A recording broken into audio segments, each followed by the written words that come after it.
Hey guys, तो आज हम बात करने वाले हैं स्विच स्टेटमेंट के बारे में। सी# में हम स्विच स्टेटमेंट देखेंगे। स्विच स्टेटमेंट एक्चुअली में होता क्या है। अच्छा, तो इसके पहले के वीडियो में हमने इफ एल्स कंडीशन देखी है। तो उसमें क्या था कि अगर हमें किसी चीज़ की ज़रूरत है, मतलब मान लीजिए हम वोटिंग सिस्टम एक बना रहे हैं, ठीक है। तो वोटिंग सिस्टम जब हम बना रहे हैं तो हमें दो इफ एल्स कंडीशन की जरूरत पड़ने वाली। ये देखिए यहाँ पे एग्जाम्पल है हमारे पास टर्नरी ऑपरेटर का, ठीक है। तो टर्नरी ऑपरेटर में क्या किया था हमने कि वही इफ एल्स कंडीशन का यूज कर रहे हैं, बट एक ही लाइन के कोड में हम यहाँ पे यूज कर रहे हैं।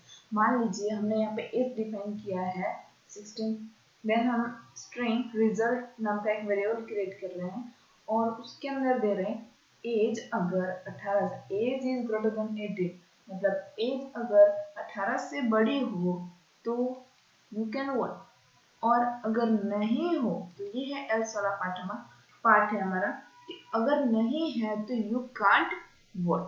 तो इस टाइप की सिस्टम, मान लीजिए यहाँ पे कम कंडीशन है। अब हमें कोई वो वीक का पूरा प्रिंट कराना है कि वीक के नेम रोज डेली प्रिंट हो, ऐसा कुछ बनाना है, ठीक है। तो हम क्या करेंगे, वीक के नाम तो 7 है और हमारे पास कंडीशन भी 7 होने वाली है। तो इफ एल्स कंडीशन में एलिफ एलिफ करके तो हमारा कोड बढ़ जाएगा और कोड की लेंथ भी बड़ी हो जाएगी। तो सिंपल से हम क्या यहाँ पे एक स्विच स्टेटमेंट का यूज कर सकते हैं। तो अभी हम यहाँ पे स्विच स्टेटमेंट देखेंगे, मतलब बेसिकली कैसे उसका यूज होता है, कैसे उसके सिंटैक्स वगैरह सब हम देखेंगे अभी, ठीक है। हम यहाँ पे पहले आते हैं स्विच स्टेटमेंट लिखेंगे। यहाँ पे देखिए एंटर प्रेस करूंगी, स्विच आ गया। अब हमें क्या करना है, स्विच में यहाँ पे एक्सप्रेशन लिखना है। Expression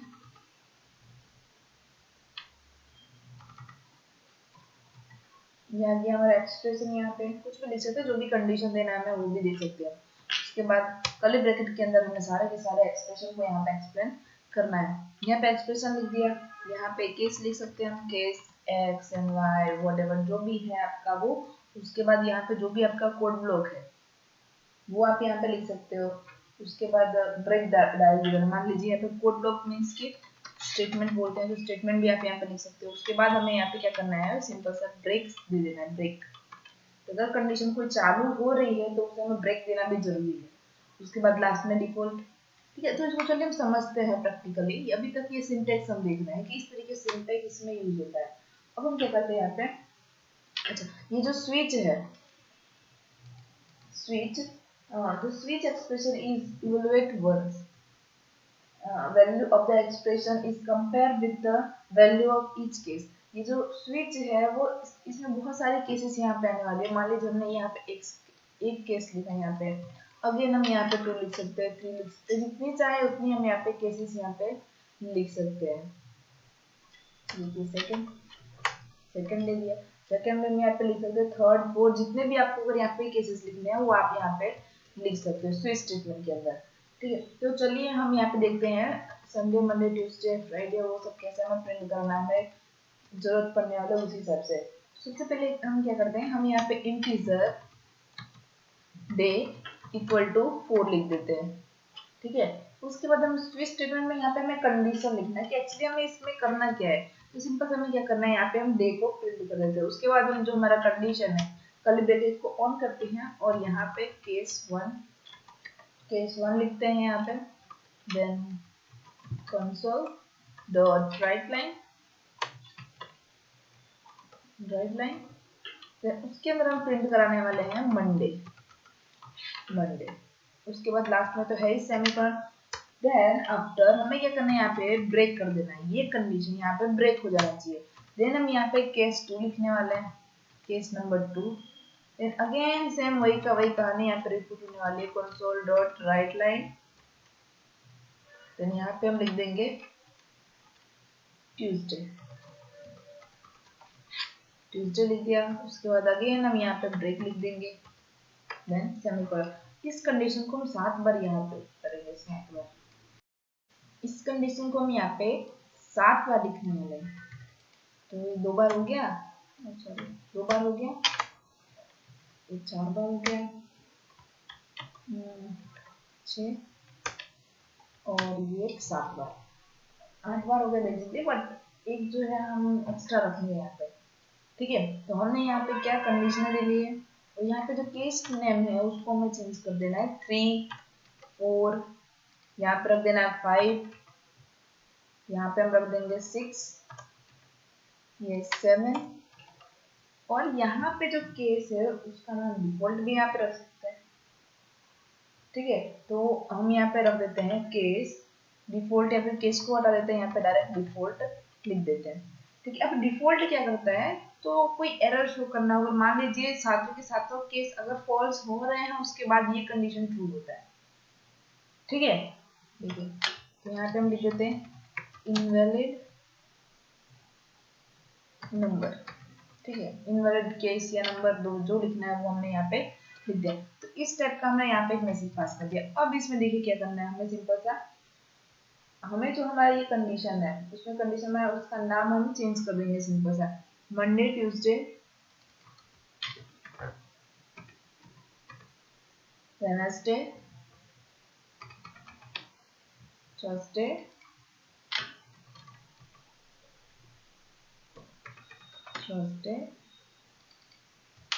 Friday, and last one is Saturday.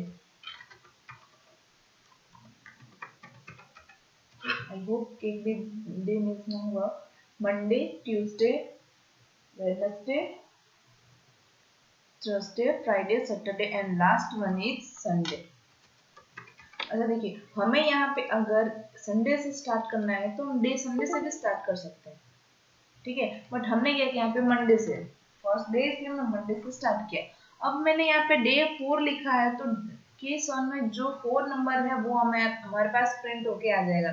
तो देखिए डे 4 कौन सा है हमारा, थर्सडे, तो थर्सडे हमारे पास आंसर में आ जाएगा। सपोज यहाँ पे मैं कोई और नंबर लिख रही हूँ जो 7 केसेस में से नहीं है, तो हमारे पास ये वाला मैसेज प्रिंट होके आ जाएगा जो डिफॉल्ट के अंदर है। इफ एल्स कंडीशन में जैसे if condition elif elif run होता है, उसके बाद लास्ट में एल्स कंडीशन हम रखते हैं जो कि हमें क्या शो करता है कि इनवैलिड है, या फिर री एंटर करिए, या फिर जो सारे के सारे एलिफ फॉल्स हो रहे हैं तो ये कंडीशन ट्रू होता है। Same as it is switch में है, अगर ये सारे के सारे केसेस फॉल्स हो रहे हैं तब ये कंडीशन यहाँ पे ट्रू होगा।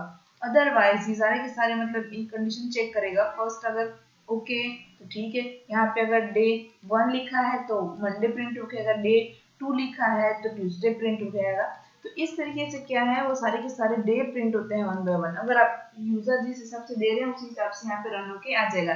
तो हमारे पास अभी केस नंबर 4, यहाँ पे मैंने इंटीजर 4 डे 4 दिया है, तो 4 नंबर में हमारे पास अभी क्या है, थर्सडे, तो हमारे पास थर्सडे प्रिंट होके आ जाएगा। तो ये देखिए हमारे पास थर्सडे प्रिंट होके आ गया है। सपोज यहाँ पे मैं कोई और नंबर लिख रही हूँ, मतलब मान लीजिए यहाँ पे 7 है तो यहाँ पे हम लिख रहे हैं 10, तो देखिए 10 लिख दिया हमने।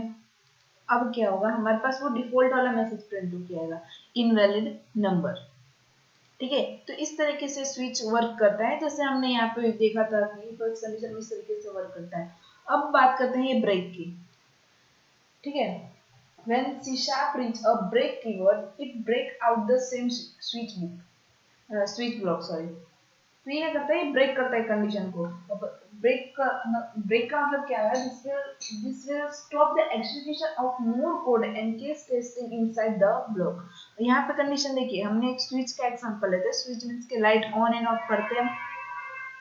ठीक है, तो ऑन एंड ऑफ का कंडीशन हमने लिखा, बट अगर हम वहां पे कंडीशन को ब्रेक नहीं कर रहे हैं, तो वो ऑन ऑफ कोई वहां पे कीवर्ड को प्रेस नहीं कर रहा है, फिर भी वो ऑन ऑफ होते जा रहा है। बट हमने क्या कंडीशन की यहाँ पे, एक बार यहाँ पे कंडीशन को ऑन किया, ऑन करने के बाद अब वो ऑन ही रहना चाहिए, इसके लिए हम क्या करेंगे, यहाँ पे ब्रेक लगा देंगे कि जब तक कोई दूसरा यूजर आके उसे ऑफ नहीं करता तब तक वो ऑफ ही रहेगा, तब तक वो ऑन ही रहेगा। ठीक है, अगर कोई दूसरा यूजर आके उसको स्विच ऑफ कर दे रहा है, स्विच ऑफ कर देता है, तो वो ऑफ ही रहना चाहिए, या फिर ऑन या फिर ऑफ, दोनों में से एक ही रहना चाहिए। तो स्विच में ऐसा ही होता है ना, अगर किसी ने स्विच को प्रेस किया, ऑन कर दिया, तो वो ऑन ही रहने वाला है, क्योंकि वहां पे हमने ब्रेक यूज किया, तो वो ब्रेक होल्ड करके रखेगा। अगर हम ब्रेक का यूज नहीं करें तो वो ऑन ऑफ होते ही रहेगा, तो ऐसा लगेगा हमारे घर में भूत है भाई, भूत है। ठीक है, तो क्या है, इस तरीके से हम कंडीशन का यूज करते हैं। ब्रेक का यूज है क्या, होल्ड करके रखता है, हमारे जो भी स्टेटमेंट हमने रन किया उसको क्या करता है, होल्ड करके रखता है। When a match is found and the job is done, it's time for a break. Okay, match is found and job is done, it's time for a break. This is no need for more testing. Okay, तो इस तरीके से क्या है, ये break काम करता है और स्विच कंडीशन काम करता है। हमें बहुत सारी चीजों में इनका यूज होता है। वो स्विच कंडीशन जो हमारे पास हमारे में प्लग होता है, प्लग के अंदर स्विच बनाया जाता है, वो कहीं ना कहीं सिमिलर है ये स्विच केस पे ही डिपेंड होता है। ठीक है, तो आई होप आपको क्लियर हो गया होगा कैसे स्विच स्टेटमेंट का हमें यूज करना है। तो ये आपको कॉलेज यूनिवर्सिटी में या फिर कोई कंडीशन आप लिख रहे हैं तब आपको ज्यादा से ज्यादा यूजफुल होने वाला है। तो एक काम करिए, आप एक स्क्रीनशॉट ले लीजिए या फिर इसको स्क्रीनशॉट ले लीजिए या फिर लिख के भी रख लीजिए, या फिर अभी आप प्रैक्टिस करना है तो आप प्रैक्टिस भी यहाँ पे कर सकते हैं। इस तरीके से हम यहाँ पे स्विच स्टेटमेंट का यूज करते हैं। ये देखिए यहाँ पे आप लिख सकते हो अगर आपको लिखना है तो। ठीक है, तो मिलते हैं नेक्स्ट ट्यूटोरियल में। Thanks for watching.